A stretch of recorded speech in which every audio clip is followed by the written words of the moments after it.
السلام عليكم ورحمة الله وبركاته. ازيكم يا سباركس، عاملين ايه؟ انا كيان من بلاي ليست السوفت سكيلز، مهارات حقيقية مش كلام تنمية بشرية. النهاردة هنتكلم عن مهارة نستخدمها كل يوم في حياتنا، بس قبل ما اعرفكم عليها خليني اسألكم سؤال بسيط.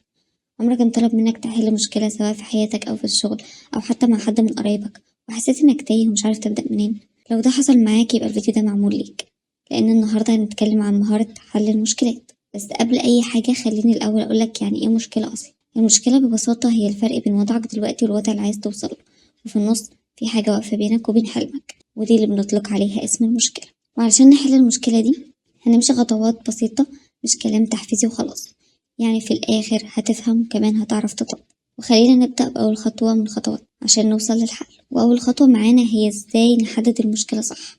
يعني ما تقولش أنا عارف المشكلة، لأن لو جيت سألتك أنت هتقولي أنا فاشل، الشغل مش كويس. معلش، دي مش مشكلة، ده اسمه كلام عام ومش هيوصل لحل. بس تعالى أقولك ازاي نحدد المشكلة صح. مبدئيا كده حضرتك لازم تجيب ورقة وقلم أو تفتح نوت الموبايل معايا واكتب مشكلتك من غير عواطف أو تبرير. يعني ايه؟ هبسطها لك. يعني هتقول مثلا أنا محققتش التارجت من شهرين، أو أنا جبت في آخر امتحان أقل من نص الدرجة. كده أنا حددت المشكلة من غير عواطف أو تبرير. لو هنقولها بعواطف هنقولها ازاي؟ هنقول مثلا ان انا جبت في اخر امتحان اقل من نص الدرجة علشان انا فاشل. كده انا حطيت الاحباط. لو جيت قلت مثلا اقل من نص الدرجة عشان الجو حواليا او الظروف، كده انا حطيت تبرير ليا. كلمة علشان دي بتبوظ الدنيا، فبلاشها خالص. حط المشكلة من غير علشان او لكن. تاني خطوة معانا هعمل ايه؟ هتدور على السبب مش النتيجة. يعني لو موبايلك باظ هتروح تقول انا هجيب موبايل تاني، ولا هتشوف المشكلة فين؟ هل المشكلة في الشاحن؟ هل المشكلة في البطارية؟ هل المشكلة في الموبايل نفسه؟ المشكلة فين بالظبط وهروح ادور عليها، مش هروح اغير الموبايل على طول. ده بالظبط اللي احنا هنعمله. بس هنا هقسمهم لك 4 خانات، وكل خانة هنسأل فيها شوية أسئلة. مطالب من حضرتك تكتب ولو إجابة واحدة بس على كل سؤال. طيب يلا بينا نبدأ. أول خانة معانا هي خانة أنا. في الخانة دي هسأل نفسي 3 أسئلة: ايه مهاراتي؟ ايه التزاماتي؟ يومي عامل ازاي؟ تاني خانة معانا هي المكان اللي أنا قاعد فيه. يا ترى المكان ده مناسب للحاجة اللي بعملها؟ يا ترى المكان ده فيه الأدوات اللي أنا محتاجها، مش محتاجة أقوم لمكان تاني؟ تالت خانة النظام، وده أهمهم بالنسبة لي. هل يا ترى النظام اللي أنا ماشي بيه ينفعني دلوقتي في الوقت الحالي ولا لأ؟ لأن الإنسان بيتغير، ومع كل تغير بيحتاج حاجات جديدة. فهل النظام ده مناسب للحاجة اللي بعملها دلوقتي ولا لأ؟ رابع خانة والأخيرة معانا الناس.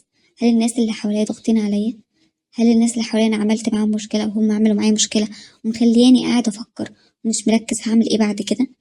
جاوب على كل الأسئلة دي وبعدين ادخل على الخطوة رقم 3، وهي فكر من غير فرامل. يعني إيه أفكر من غير فرامل؟ يعني ما تحكمش على نفسك، أي فكرة تيجي في دماغك اكتبها حتى لو حسيت إن هي غريبة أو صعبة. طب ليه؟ علشان عقلك لما ينتقد نفسه بدري بيقفل على أفكار كويسة ممكن تطلع معاك. يعني ايه برضو؟ يعني القاعدة هنا هنمشي على 3 حاجات. أول حاجة مفيش فكرة غلط. تاني حاجة مفيش تقييم. تالت حاجة كل ما الحلول تبقى كتيرة كل ما فرصتك في الاختيار للحل المناسب بتكون أكبر.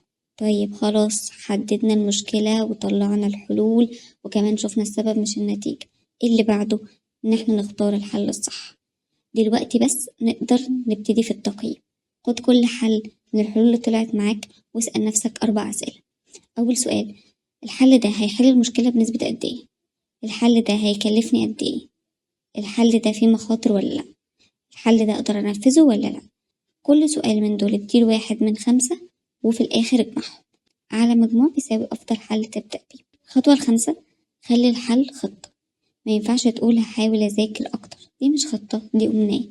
لكن هينفع تقول كل يوم هحل 10 مسائل فيزياء من الساعة 7 للساعة 8 لمدة أسبوع، وهحسب كام مسألة طلعت صح. كده عندك وقت وعدد وطريقة كمان تقيس بيها. سادس خطوة وآخر خطوة معانا: راجع وعدل. بعد أسبوع أو وقت معين اسأل نفسك ايه اللي ظبط، ايه اللي مظبطش، وغير ايه المرة الجاية. الناس اللي بتنجح مش اللي بتغلط، الناس اللي بتنجح هي اللي بتتعلم من الغلط. لو طبقت الطريقة دي على أي مشكلة صغيرة في يومك مع الوقت هتلاقي نفسك بتفكر بشكل أذكى وأهدى في المشاكل الكبيرة. تعالى نراجع الخطوات بتاعتنا خطوة خطوة تاني. أول خطوة نحدد المشكلة صح. تاني خطوة ندور على السبب مش النتيجة. تالت خطوة فكر من غير فرامل. رابع خطوة اختار الحل الصح. خامس خطوة خلي الحل خطة. سادس خطوة راجع وعدل. حل المشكلات مش موهبة، دي طريقة تفكير كل واحد يقدر يتعلمها. لو الفيديو عجبك متنساش تعمل لايك سبسكرايب، وقولي في التعليقات تحب الفيديو الجاي يكون عن ايه. والسلام عليكم ورحمة الله وبركاته.